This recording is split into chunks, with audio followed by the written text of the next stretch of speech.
ونعوذ بالله من شرور أنفسنا ومن سيئات أعمالنا من يهده الله فلا مضل له ومن يضلل فلا هادي له أشهد أن لا إله إلا الله وحده لا شريك له وأشهد أن محمدا عبده ورسوله أما بعد. Puji dan syukur marilah kita panjatkan atas kehadiran Allah Subhanahu wa Ta'ala, yang mana kita masih diberi cinta, kasih, dan rahmatnya. Dan atas izinnya lah kita dapat berkumpul bersama dalam bingkaian ukhuwah Islamiyah.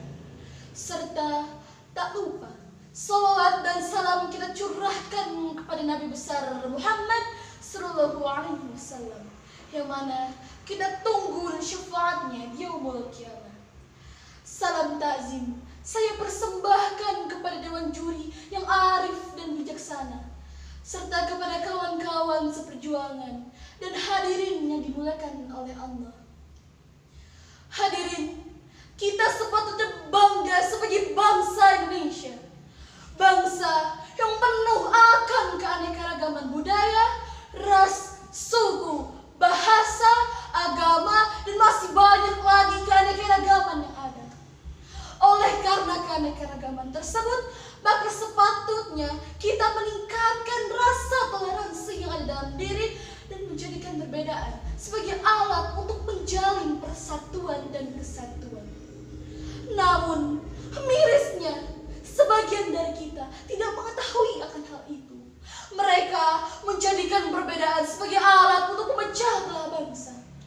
Seperti kasus-kasus intoleransi yang terjadi di Indonesia. Salah satunya terjadi di Jawa Timur, seperti kasus pemotongan salib di Tuban, perusakan pura di Lumajang, penyerangan ulama di Lamongan, perusakan masjid di Tuban, dan masih banyak lagi kasus-kasus intoleransi yang terjadi di Indonesia. Kejadian ini sungguh sangat memilukan hati kita, karena terjadi di negeri kita tercinta. Maka atas dasar inilah tergugahlah hati saya untuk menyampaikan pidato dengan judul Merawat Keberagaman dengan Toleransi. Hadirin, manusia hidup di dunia ini tidak lepas dengan yang namanya interaksi atau hubungan timbal balik.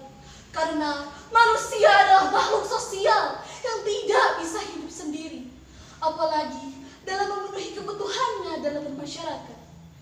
Namun, di dalam setiap kehidupan pasti ada yang namanya perbedaan, karena Allah menciptakan manusia bersuku-suku, berbangsa-bangsa, dan beraneka ras.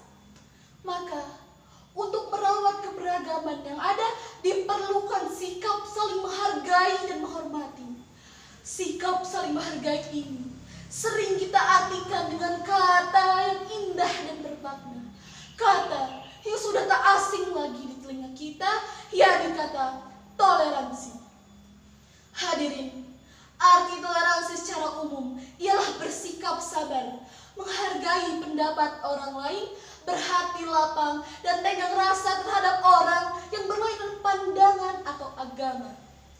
Dalam Kamus Besar Bahasa Indonesia diterangkan bahwa toleransi merupakan sikap menghargai pendapat, pandangan, kepercayaan, kebiasaan, atau kelakuan yang berbeda atau bertentangan dengan pendiriannya sendiri.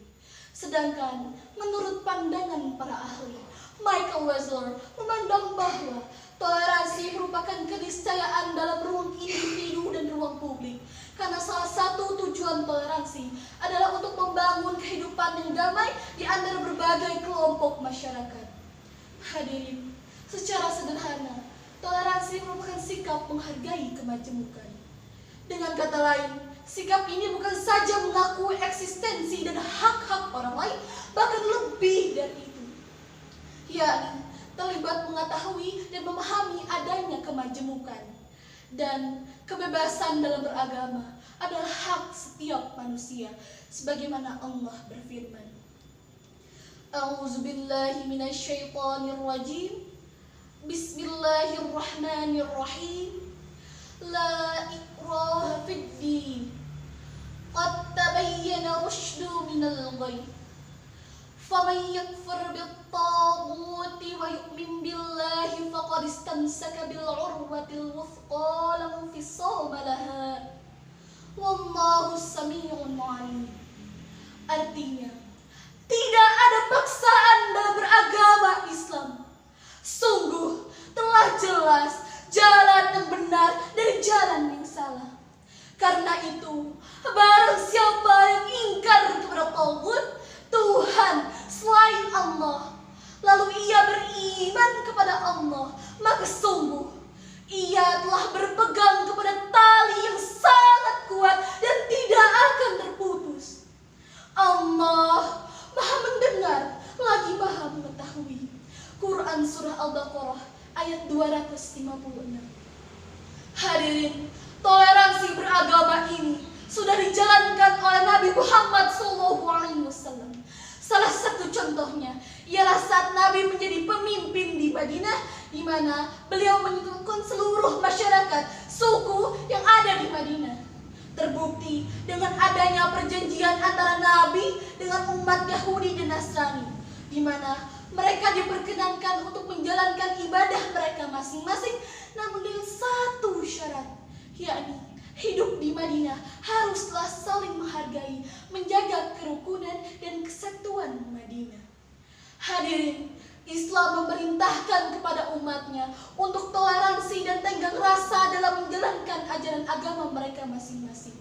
Karena Allah menciptakan manusia bersuku-suku, berbangsa-bangsa hanya untuk menguji, mampukah manusia hidup rukun, damai, penuh kasih sayang dalam mencari kebenaran di sisinya. Serta sikap menghargai yang kita lakukan akan menciptakan bahtera kehidupan yang damai dan penuh keharmonisan. Hadirin, itu saja yang dapat saya sampaikan. Mohon maaf bila ada kekurangan, karena kesempurnaan hanya milik Allah semata. Jazakallahu khairan katsira, wabillahi taufiq wa hidayah.